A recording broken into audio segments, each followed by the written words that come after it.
नमस्कार, मी सिद्धेश दिलीप शिगवण न्यूज अनकटच्या प्राईम टाइम मध्ये तुम्हा सर्वांचं स्वागत करतोय। बातमीपत्राला सुरुवात करण्याआधी एक नजर टाकूया बातमीपत्रातील काही महत्त्वाच्या हेडलाईन्सवर। राजू शेट्टी, बच्चू कडू आणि संभाजी महाराज छत्रपती यांच्या नेतृत्वामध्ये आता परिवर्तन महाशक्ती नावाने तिसरी आघाडी महाराष्ट्रात स्थापन। वादग्रस्त विधानाबद्दल अजितदादा दिल्लीत काय तक्रार करणार मला माहित नाही, चंद्रकांत पाटील यांनी व्यक्त केलं मत। सिंधुदुर्ग पुतळा दुर्घटनेप्रकरणी आरोपी चेतन पाटीलला जामीन अर्ज कोर्टाने फेटाळ। आणि साताऱ्यामध्ये एसटी तिकिटाचे पैसे मागितले म्हणून महिला वाहकास मारहाण। आता पाहूया सविस्तर वृत्त। राज्यामध्ये महाविकास आघाडी महायुती नंतर आता परिवर्तन महाशक्ती नावाने तिसरी आघाडी उघडण्यात आली आहे। स्वाभिमानी शेतकरी संघटनेचे राजू शेट्टी, प्रहार संघटनेचे बच्चू कडू आणि स्वराज पक्षाचे संभाजी महाराज छत्रपती यांच्या नेतृत्वामध्ये आता परिवर्तन महाशक्ती नावाने तिसरी आघाडी स्थापन करण्यात आल्याची माहिती समोर येते। या आघाडीविषयी अधिक माहिती जाणून घेतली आमचे प्रतिनिधी शुभम केसकर यांनी।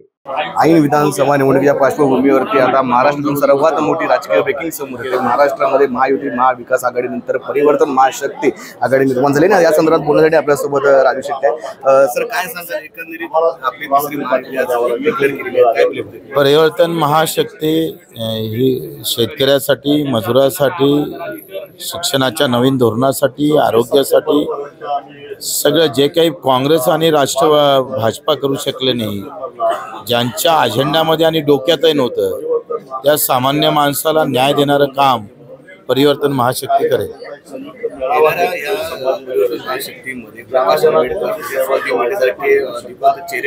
आम्ही 26 तारखेला या सगळ्या संदर्भात आमचं दालन व्यासपीठ उघडं ठेवलेलं आहे। 26 तारखेपर्यंत संभाजीनगरला आम्ही ते व्यासपीठ, तिथं आम्ही सगळे राहू। तेपर्यंत ज्या ज्या संघटना असेल, ज्यांना ज्यांना महाशक्ती परिवर्तन महाशक्तीमध्ये याच असेल त्यांनी यावं।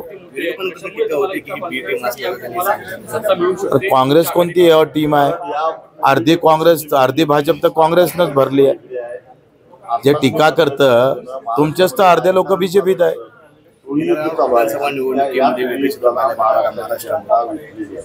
चित्र नाही, आम्ही चित्र स्पष्ट करणार आहोत आणि ते शेतकरी शेतमजुराचं चित्र इथं स्पष्ट होईल। आम्ही सत्ता बनवू, सत्ता हमारी होंगी।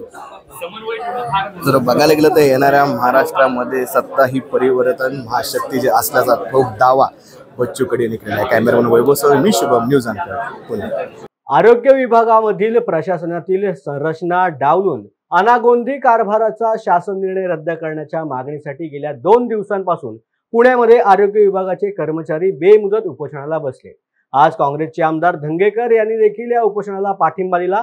आमच्या मागण्या जोपर्यंत पूर्ण होत नाहीत तोपर्यंत आम्ही उपोषण मागे घेणार नाही, असं मत माध्यमांशी बोलत असताना उपोषणकर्त्यांनी व्यक्त केलंय। शासनाने 16 फेब्रुवारी 2024 रोजी एक शासन निर्णय काढला आणि लगेच 12 सप्टेंबर 2024 रोजी एक जुलमी शासन निर्णय काढला। यामध्ये की सार्वजनिक आरोग्य विभाग हा खूप महत्त्वाचा विषय आहे, सर्वसामान्यांच्या अगदी जवळचा विषय आहे।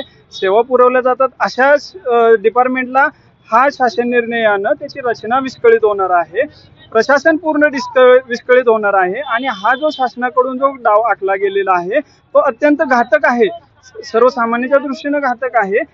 याच्यामध्ये संचालक कार्यालयाकडचे सर्व अधिकार काढून त्यांच्यापेक्षा कनिष्ठ असलेल्या उपसंचालक या पदाकडे ते अधिकार देण्यात आलेले आहेत। 12 सप्टेंबरच्या GR नुसार त्या संचालक कार्यालयाने आजपर्यंत कोरोना सारख्या महामारीचा सामना करत असताना पूर्ण राज्याचे व्यवस्थितरित्या नियंत्रण करून सुप्रशासन केले, याची दखल म्हणून माननीय राजेश टोपे साहेबांनी हाऊसमध्ये ही गोष्ट शाबासकीची, कौतुकाची थाप मांडली होती। त्याचबरोबर राज्याची पदभरती जी असेल ती सुद्धा पदभरती सारखा विषय या संचालक कार्यालयाकडून हाताळला गेला होता व्यवस्थित, पारदर्शकपणे। अशा संचालक कार्यालयाचे अधिकार काढून घेऊन उपसंचालक दर्जाच्या अधिकाऱ्यांकडे देणं म्हणजेच संचालक कार्यालयाला खिळखिळा करणं आणि प्रशासन गुंतागुंतीचं दिरंगाईचं करणं हा त्याच्या पाठीमागचा हेतू आहे। आणि या गोष्टीला आमचा विरोध आहे की संचालकापेक्षा, आयुक्तांपेक्षा अत्यंत कनिष्ठ असलेला, दुय्यम असलेल्या अधिकाऱ्याकडे हे जे अधिकार सोपवण्याचे प्रयोजन काय आहे ही आमची मागणी आहे। जोपर्यंत हा शासन निर्णय 16 फेब्रुवारी 2024 आणि 12 सप्टेंबर 2024चा अन्यायकारक आणि जुलमी असलेला शासन निर्णय जोपर्यंत रद्द केला जाणार नाही तोपर्यंत संघटना पुणे आणि मुंबईचे जे मुख्यालय आहे राज्याचे तिथं काम बंद आंदोलन पूर्णपणे 100% केलं जाईल अशी संघटनेची एक मागणी आहे, तो शासन निर्णय रद्द करावा। राज्यामध्ये जातीय तेढ निर्माण करणारे वक्तव्य करणाऱ्या भाजपच्या नेत्यांबद्दल अजित पवार पक्षाच्या वतीने दिल्लीमध्ये तक्रार करण्यात येणार आहे। यावरती भाजपचे नेते चंद्रकांत पाटील यांनी मात्र कोल्हापुरात माध्यमांशी बोलताना सावध प्रतिक्रिया दिली। अजितदादा पवार काय तक्रार करणार आहेत हे मला माहिती नाही, त्यामुळे अजितदादांनाच तुम्ही विचारलं पाहिजे की काय तक्रार करणार आहेत आणि त्यांनी तक्रार केल्यानंतर देखील आमच्या वरिष्ठांनी काय म्हटलं हे पण त्यांना विचारा, असं देखील चंद्रकांत पाटील यांनी मत व्यक्त केलंय। यावेळेला वन नेशन वन इलेक्शन निर्णयावरूनही त्यांनी काँग्रेसवरती निशाणा साधलाय। मग तुम्ही अजितदादांनाच विचारलं पाहिजे की काय तक्रार करणार आहेत, आणि मग ते तक्रार करणार असेल तर दिल्लीचे नेते काय काय म्हणाले हे पण त्यांना तुम्ही विचारलं पाहिजे। दोन्ही विचारून झालं की मला सांगा। वन नेशन वन इलेक्शन धोरण आहे ते केंद्र सरकार काय चुकीचं? रोज उठून इलेक्शन, रोज उठून आचारसंहिता, रोज उठून विकास कामांना खीळ, टेंडर थांबवा, वर्क ऑर्डर थांबवा। शेवटी ह्या देशामध्ये एकाच दिवशी इलेक्शन व्हायच्या, पण प्रामुख्याने काँग्रेसच्या काळामध्ये उठसूट राज्याची बरखास्त केली गेली, त्यात घटना बदलली गेली, घटनेत दुरुस्ती केली गेली आणि केंद्राला एवढे अमर्याद अधिकार दिले गेले की लोकांनी निवडून दिलेली सरकारसुद्धा तुम्हाला बरखास्त करता येतात। हे नव्याने घातलं तुम्ही आणि आमच्यावर आरोप करता की घटना बदलता म्हणून। तुमचा नेता इंग्लंडमध्ये बसून सांगतो की मी आरक्षण घालवणार आहे म्हणून, आमच्यावर आरोप करता की आम्ही घटना बदलणार। पण असं त्या वेळेला सारखं हे बरखास्त केलं त्याची उद्या इलेक्शन, मग ते बरखास्त झालं त्याची परवा इलेक्शन, असं करून ह्या देशाचं वन नेशन वन इलेक्शनच होतं ते तुम्ही डिस्टर्ब केलं। आणि त्या डिस्टर्ब होण्यातून रोज उठून राजकीय कार्यकर्त्यांना निवडणुका, अरे निवडणुका महिन्याभरासाठी, बाकी विकास कामं करायची आहेत, त्यामुळे अतिशय लोक स्वागत करतील। मी कोणाच्याही संपर्कात नाही आणि माझा कोणाशी संपर्क नाही, असं स्पष्टीकरण गेवराई मतदारसंघाचे भाजपा आमदार लक्ष्मण पवार यांनी दिलंय। आज गुरुवारी बीडच्या भाजप कार्यालयामध्ये आयोजित पत्रकार परिषदेमध्ये त्यांनी हे मत व्यक्त केलंय। या पत्रकार परिषदेमध्ये त्यांनी पालकमंत्र्यांची तक्रार करूनही महायुतीने लक्ष दिलं नसल्याची खंत व्यक्त केली। पक्षावर नाराज नाही, मी पक्षावर याच्यामुळे नाराज आहे की पालकमंत्र्यांची आम्ही तक्रार करून सुद्धा आमच्या बीड जिल्ह्याकडे किंवा माझ्या मतदारसंघाकडे दुर्लक्ष केले, किंवा त्यांनी ज्या काही मी सूचना केल्या होत्या त्या सूचने मला अंमलबजावणी करता आली नाही, म्हणून मी हाताश होऊन हा निर्णय घेतला किंवा याच्यापेक्षा आपण या पदावर नसलेलं बरे नाही। मी अजून मला कोणीही संपर्क साधलेला नाही आहे, मी कोणाच्या संपर्कात नाही आहे। मी तुम्हाला सांगतो, मी माझा 2-4 महिन्यापासून माझा फोनसुद्धा बंद आहे, मी कोणाचे फोनसुद्धा उचलत नाही आहे। मी माझ्या तब्येतीच्या कारणामुळं मी आज बाहेर फिरायलासुद्धा कुठं गेलो नाही, मी गेवराईतच आहे। फक्त काही मंत्रालयामध्ये अर्जंट काम असेल तरच मी मुंबईला जातो, नाही तर दुसरीकडे कुठे कोणाच्याही संपर्कात मी अजून तरी नाही आहे। सिंधुदुर्ग पुतळा दुर्घटनेप्रकरणी आरोपी चेतन पाटीलचा जामीन अर्ज कोर्टाने फेटाळलाय। वकिलांनी निकृष्ट दर्जाचं स्टील आणि लोखंड वापरण्यात आल्याचं कोर्टाच्या निदर्शनास आणून दिल्यामुळे हा जामीन ओरोस जिल्हा सत्र न्यायालयाने नाकारल्याची माहिती सरकारी वकील गजानन तोडकर यांनी माध्यमांना दिली। आज चेतन पाटीलच्या जामीन अर्जावर सुनावणी माननीय प्रमुख जिल्हा न्यायाधीश यांच्या कोर्टामध्ये झाली। त्यामध्ये आम्ही अभियोग पक्षातर्फे स्ट्रॉंगली त्यांचा बेल अपोज केलेला आहे। स्वतः तपासिक अधिकारी DYSP, स्वतः ॲडिशनल SP साहेब वगैरे ह्याच्यावर लक्ष ठेवून होते, स्वतः हजर होते। यामध्ये आम्ही आरोपीची या गुन्ह्यामध्ये प्रायमा फेसी इन्व्हॉल्वमेंट कशी आहे ही कोर्टाला दाखवून दिलेलं आहे। त्याचप्रमाणे ह्या आरोपीने म्हणजे जो जयदीप आपटे आणि चेतन पाटील या दोघांनी संगनमताने कसा गुन्हा केलेला आहे हे कोर्टाचे निदर्शनास आणून दिलेलं आहे। त्याचप्रमाणे दोघांनी मिळून ते काम केलेलं आहे। ह्याने जे स्ट्रक्चरल कन्सल्टंट म्हणून काम केलेलं आहे, मग त्याची इन्व्हॉल्वमेंट त्याने जे काही पुतळा उभारताना चबुतराचं कामकाजाचं हे नियोजन केलेलं होतं, त्याच्यामध्ये जे स्टील वापरलेलं आहे त्या दोघांनी मिळून ते स्टीलसुद्धा चांगल्या योग्य प्रतीचं वापरलेलं नाही, निकृष्ट दर्जाचं असल्यामुळे ते बांधकाम निकृष्ट दर्जाचं झालं होतं आणि त्यामुळेच हा गुन्हा घडला आणि तो पुतळा पडलेला आहे। आणि त्यामुळं जी पोलिसांनी जी सेक्शन लावलेली होती 109, 110 त्याचप्रमाणे 318 म्हणजे जी 2,44,00,000 रुपये खर्चून हा जो पुतळा बांधलेला होता ते त्या मानाने ते खर्च जो आहे तो आणि त्याची क्वालिटी तेवढी झालेली नव्हती। म्हणजे जे साधन सामुग्री जी वापरली ती एकदम निकृष्ट दर्जाची होती असं आमच्या तपासामध्ये निष्पन्न झालेलं होतं पोलिसांच्या तपासात, आणि ही बाब सगळी कोर्टाच्या निदर्शनाला आणून दिलेली आहे. डॉक्टर बाबासाहेब आंबेडकरांचे पंतू राजरत्न आंबेडकर यांनी आज दुपारी जालना जिल्ह्यामधील अंबड तालुक्यामधील अंतरवली सराटी येथे मनोज जरांगेंच्या आंदोलनाला भेट देऊन त्यांच्याशी संवाद साधलाय. यावेळेला आंबेडकर यांनी माध्यमांशी संवाद साधताना मनोज जरांगेंच्या मागणीला पाठिंबा देत असल्याचं मत जाहीर केलं. आणि त्यांची तब्येत ही दिवसेंदिवस खालावत चालली आहे आणि आम्हाला कोणालाही सहन होणार नाही. आज महाराष्ट्रामध्ये त्यांच्या जीवाला जर काही बरं वाईट झालं, येणारा काळ सणासुदीचा आहे, त्या सणासुदीला गालबोट लागता कामा नये. आणि आज मला कुठेतरी लाज वाटते की मी या महाराष्ट्रामध्ये राहतो. आज एवढा मोठा मराठा समुदाय त्यांचं प्रतिनिधित्वाची मागणी करतो. तो काय अनाठाई मागणी करत नाही. काय मागणी की गोर गरीब मराठा समाज हा IAS झाला पाहिजे, IPS झाला पाहिजे, डॉक्टर झाला पाहिजे, इंजिनियर झाला पाहिजे. याने महाराष्ट्राचीच प्रगती होणार आहे काय? हे या देशात यांना प्रतिनिधित्व मिळाल्यानंतर काय दुसऱ्या देशाची सेवा करायला जाणार आहेत? नाही ना, महाराष्ट्राचीच सेवा करण्यासाठी त्याच्यामध्ये आमचं प्रतिनिधित्व असावं. त्या 100 लोकांमध्ये आमचाही एक IAS व्हावा, आमचाही एक जज व्हावा, आमचेही लोक खरे सच्चे प्रतिनिधी आम्हाला त्या विधानसभेतही बघायचे.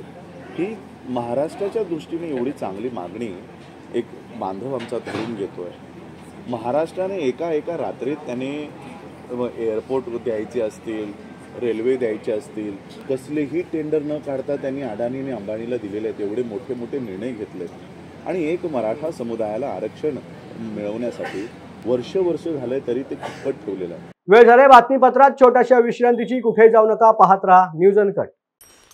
ऐतिहासिक वारसा लाभलेला मराठ मुलूक महाराष्ट्र. या महाराष्ट्राला विविध रंगी छटा आहेत. साहित्य, कला, पर्यटन, नृत्य, भाषा, संत परंपरा अशा विविधतेने तो नटलेला आहे. हीच गौरवशाली विविधता जपत सुवरंग मराठी केवळ महाराष्ट्राच्या सांस्कृतिक संहितेपुरते मर्यादित न राहता समकालीन नवकल्पनांवर आधारित कार्यक्रमांद्वारे मराठी मनोरंजन विश्वात स्वतःची एक अनोखी जागा निर्माण करत आहेत. मराठी मनोरंजन क्षेत्रातील उत्तम दिग्दर्शक, लेखक आणि निर्मात्यांच्या प्रतिभेचा पुरेपूर वापर करून मनोरंजनाचा आगळा वेगळा रंग उधळण्यास आम्ही सज्ज आहोत. स्वरंग मराठीचे उद्दिष्ट मराठी मनोरंजन क्षेत्रामध्ये मनोरंजनाची वहिवाट सोडून, रूढीवादी पद्धती तोडून मनोरंजनाचा समृद्ध अनुभव प्रदान करून देण्याचा आहे. म्हणूनच यात विविध पद्धतीचे मनोरंजक आणि माहितीपूर्ण कार्यक्रम स्वरंग मराठीवर बघता येतील. शेवटी एकच, धकाधकीच्या जीवनात धांगडधिंगा करण्यापेक्षा बसूया, हसूया, गाऊया, जगूया. नाती गोती श्रावण मोती गावामधले जीवंत रंग. नाती गोती श्रावण मोती गावामधले जीवंत रंग. चला जोडूया, चला पाहूया, जशी संस्कृती तसा स्वरंग. विश्रांतीनंतर पुन्हा एकदा न्यूज अनकटमध्ये तुम्हा सर्वांचं स्वागत आहे. पाहुयात प्राईम टाइमच्या उर्वरित महत्त्वाच्या बातम्या. सातारा लष्कर पाणी पुरवठा केंद्रामधून शहराला केला जाणारा पाणी पुरवठा गेल्या 8 दिवसांपासून विस्कळीत झाल्याने शिवसेना ठाकरे गटाच्या पदाधिकारी आणि कार्यकर्त्यांनी महाराष्ट्र जीवन प्राधिकरणाच्या कार्यालयामध्ये ठिय्या आंदोलन केले. दरम्यान तांत्रिक बिघाडामुळे पाणी पुरवठा विस्कळीत झाला असून पंप दुरुस्तीचे काम युद्धपातळीवर सुरू असल्याची माहिती जीवन प्राधिकरणाच्या अधिकाऱ्यांनी दिली आहे. जय महाराष्ट्र. आज शिवसेना उद्धव बाळासाहेब ठाकरे पक्ष यांच्या वतीनं महाराष्ट्र जीवन प्राधिकरणाच्या विरोधामध्ये कार्यकारी अभियंता यांच्या दालनासमोर ठिय्या आंदोलन करण्यात आलेलं आहे. सातारा शहराची हद्दवाढ झाल्यानंतर सातारा शहरामध्ये अनेक उपनगरांचा समावेश करण्यात आला. त्याच्यामध्ये प्रामुख्यानं मोठं उपनगर असणाऱ्यापैकी एक उपनगर म्हणजे आमचं शाहूनगर आहे. गेल्या 8 दिवसापासून या शाहूनगराचा संपूर्ण पाणी पुरवठा विस्कळीत झालेला आहे आणि याची जाब विचारण्यासाठी बरेचसे नागरिक, बरेचसे सामाजिक कार्यकर्ते या ठिकाणी येऊन भेटतायत, जात आहेत, पण अक्षरशः सगळ्यांना उडवाउडवीची उत्तरं दिली जात आहेत. कधी म्हणतायत की MSCBचा प्रॉब्लेम आहे, कधी म्हणतायत की कर्मचारी संपावर आहेत, कधी म्हणतायत की काही टेक्निकल इश्यू दुसरे तयार झालेले आहेत. हे सगळं चालणार नाही. 8-8 दिवस तुम्ही लोकांचा पाणी पुरवठा बंद ठेवू शकत नाही.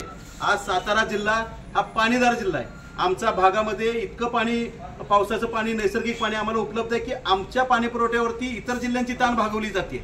आणि असं असताना मुख्य सातारा शहरामध्येच गेले 8 दिवस झालं पाणी पुरवठा खंडित आहे. याचा जाब विचारायला आम्ही इथं आलो तर डेप्युटी इंजिनियर मीटिंगला, एक्झिक्युटिव्ह इंजिनियर मीटिंगला, दुसरे डेप्युटी इंजिनियर कुठं फील्डवरती, ज्युनियर इंजिनियर हजर नाहीत. ऑफिस स्टाफचा सगळा व्हिडिओ शूटिंग केलं तर 10 खुर्च्या असतील तर 2 अधिकारी जागेवरती. हा काय प्रकार चाललाय सगळा? यांच्यावर कोणाचं काय नियंत्रण नाही का? काय लोकांनी जाब विचारायचा कुणाला? नगरपालिकेच्या हद्दीत आहे, परंतु नगरपालिका विसर्जित आहे. सध्याला प्रशासक लागलेले आहेत. आजी माजी नगरसेवक, बऱ्याचदा लोक ठेकेदार स्वतःच आहेत यांच्या पाणी पुरवठ्याचे, ते यांना जाब विचारत नाहीत. जाब विचारायचं कुणी या लोकांना? म्हणून त्या निमित्तानं शिवसेनेच्या वतीने या ठिकाणी ठिय्या आंदोलन करण्यात आलेलं आहे.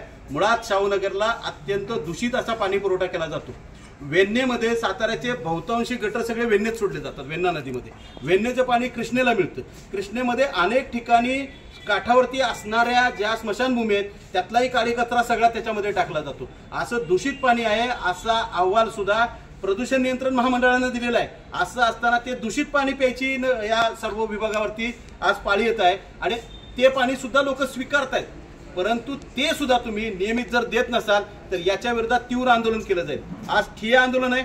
अधिकाऱ्यांना आम्ही याचा जाब विचारलेला आहे. अधिकाऱ्यांनी आम्हाला आश्वासन दिलेलं आहे की काही तासातच आम्ही पाणी पुरवठा सुरळीत करत आहे. भंडाऱ्यामधील स्टेट ट्रान्सपोर्ट कोऑपरेटिव्ह बँकेची वार्षिक सर्वसाधारण सभा एसटी कामगार कृती समितीने उद्घाटून लावली. भंडाऱ्याच्या मुस्लिम कम्युनिटी हॉलमध्ये आयोजित या सभेदरम्यान मोठा राडा झाल्याचं पाहायला मिळालं. वार्षिक सर्वसाधारण अहवालाच्या मुख्य पृष्ठावरती छत्रपती शिवाजी महाराज, प्रभू श्रीराम यांच्या चित्रासह नथुराम गोडसे यांचं छायाचित्र प्रकाशित केल्याने कृती समितीने त्यावरती आक्षेप घेत राडा केला. यावेळेला प्रचंड गदारोळ करत खुर्च्यांची तोडफोड देखील करण्यात आली.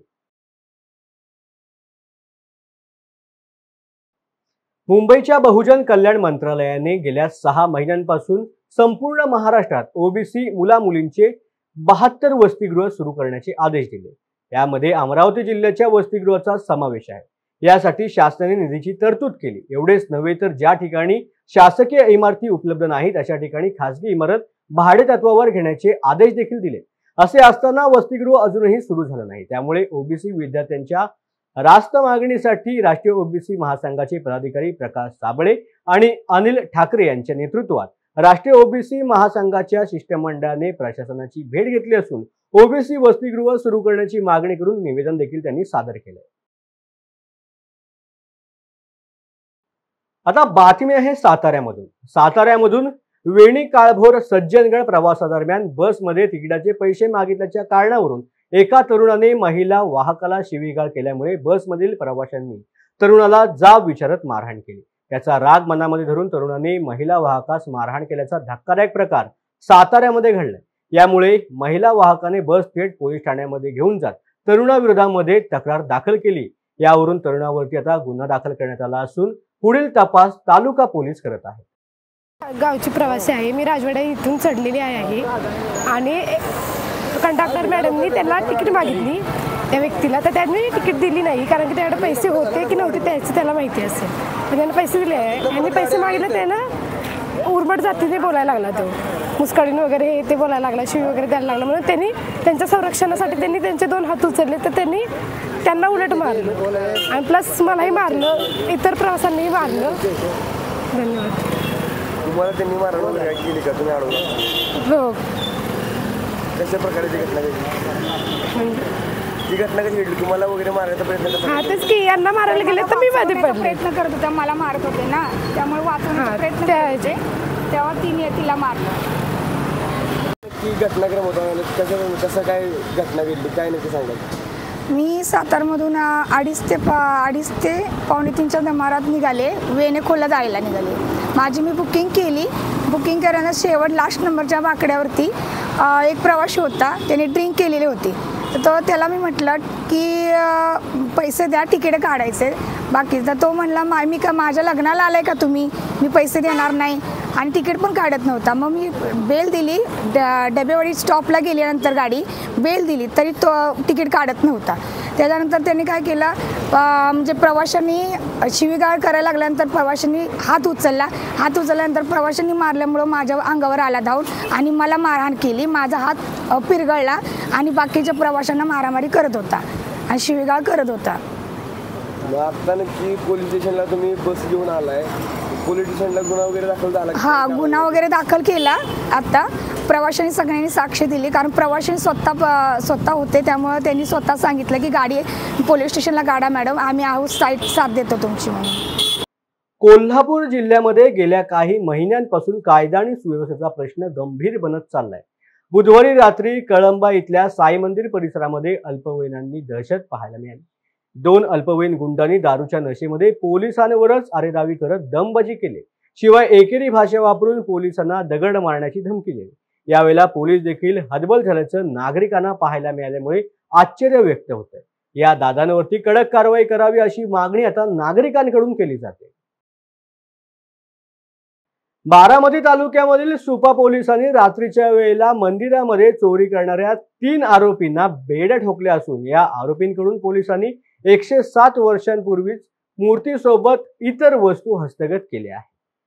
आरोपींचा पाठलाग करून सुपे पोलिसांनी सातारा जिल्ह्यामधील लोणंद येथून त्यांना ताब्यात घेतलंय. पोलिसांनी आरोपींकडून 15 लहान मोठ्या घंट्या, 1 पानेश्वर देवाची मूर्ती, 2 मुकुट असा माल हस्तगत केला असून या आरोपींवरती पुणे जिल्ह्यामधील हडपसर, सुपा, भोर, वेल्हा आणि सातारा जिल्ह्यामधील वाठार पोलीस स्टेशनमध्ये गुन्हे दाखल झाले. सुपा पुलिस थाने पुणे ग्रामीण और उसके बाजू में जो सातारा पुलिस स्टेशन का जुरिडिक्शन है, वहाँ उस एरिया में मंदिर चोरी की कुछ घटनाएं दर्ज हुई थी. उस सिलसिले में 16 सितंबर को रात को जब रात्र गश्त करते समय एक सस्पेक्टेड व्हीकल हमारे लोगों ने उसको ट्रेस किया और उसका चेस करके तकरीबन 35 किलोमीटर चेस करके उसको सातारा पुलिस स्टेशन के जुरिडिक्शन में, लोणंद पुलिस स्टेशन जुरिडिक्शन में उसको पकड़कर उसमें जो 3 संशयित चोरों को पुलिस स्टेशन ने हिरासत में ले लिया, कब्जे में ले लिया और उनको जांच पड़ताल करते समय, इंक्वायरी करते समय उन लोगों ने जो इस एरिया में जितने भी मंदिर की चोरी की घटनाएं दर्ज हुई है वो सामने आ गई है. उसमें जो मंदिर में जो घंटा रहती है वो बड़ी छोटी मिलके 15 घंटा हमने पुलिस स्टेशन में उसमें जब्त किया है उन चोरों से. एक पानेश्वर देव की मूर्ति थी, मुकुट 2, समई 2, मूषक की मूर्ति और पंचारती.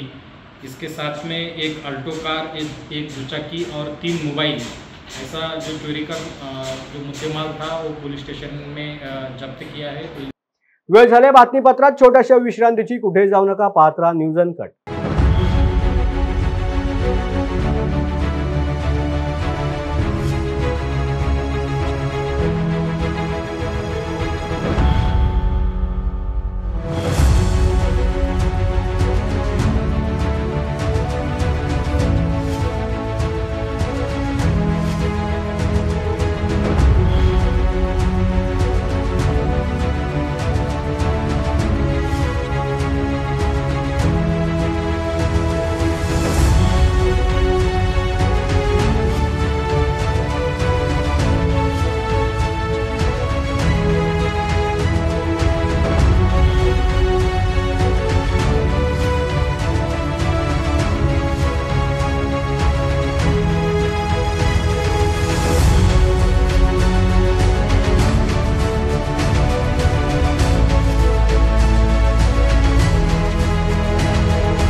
विश्रांतीनंतर पुन्हा एकदा स्वागत आहे.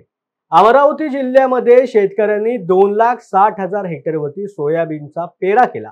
मात्र पिवळा मोझाक रोगामुळे सोयाबीन पिवळे पडून सुकू लागले. त्यामुळे आज अमरावती जिल्हाधिकारी कार्यालयात भीम ब्रिगेडियरचे राजेश वानखेडे यांच्या नेतृत्वात आंदोलन करण्यात आले. यावेळेला शेतामधील खराब सोयाबीन जिल्हाधिकारी कार्यालयामध्ये आणून ते उपजिल्हाधिकारी यांना भेट देत सोयाबीन उत्पादक शेतकऱ्यांना प्रति हेक्टर 4,000 रुपये नुकसान भरपाई देण्याची मागणी, तर सरसकट सोयाबीनचे सर्वेक्षण करून तातडीने शेतकऱ्यांना मदत करा अशी मागणी भीम ब्रिगेडचे राजेश वानखेडे यांनी केली आहे। या रोगामुळे जो हा विषय झालेला आहे, हे सोयाबीन खराब झालेला आहे, याला जर तात्काळ सरकारने, केंद्र सरकार असेल, राज्य सरकार असेल, याने जर तात्काळ भाव दिला नाही आणि याचे जर नुकसान भरपाई दिली नाही तर आम्ही पूर्ण कलेक्टर ऑफिसमध्ये साहेबांच्या कॅबिनमध्ये सुद्धा, कलेक्टर साहेबांच्या कॅबिनमध्ये पूर्ण सोयाबीन टाकू आणि अमरावती जिल्ह्यावर जोही मंत्री येणार, त्यात मग पालकमंत्री असो, मंत्री असो, उपमुख्यमंत्री असो की कोणी असो, त्यांचा ताफा अडू आणि त्यांना काळे झेंडे दाखवू। नाशिकच्या नांदगावमध्ये रयत शिक्षण संस्थेचे कर्मवीर भाऊराव पाटील माध्यमिक आणि उच्च माध्यमिक विद्यालयाच्या नवीन इमारतींचे उद्घाटन उत्तर विभाग अहमदनगर यांच्या पुढाकारामधून आणि माजी खासदार रयत शिक्षण संस्थेचे मॅनेजिंग काउन्सिल सदस्य रामशेठ ठाकूर यांच्या हस्ते फीत कापून करण्यात आले। उपस्थित मान्यवरांच्या हस्ते कर्मवीर भाऊराव पाटील आणि लक्ष्मीबाई भाऊराव पाटील यांच्या प्रतिमेला पुष्पहार अर्पण करून या इमारतीमध्ये ज्ञानदानाचे कार्य सुरू करण्यात आले। या उद्घाटन प्रसंगी शिक्षक, शिक्षकेतर कर्मचारी, ग्रामस्थ आणि विद्यार्थी मोठ्या संख्येने उपस्थित होते। वेळ झाल्या बातमीसह बातमीपत्रात आता इथेच थांबायची। पुन्हा भेटू नवीन बातमीपत्रात। धन्यवाद।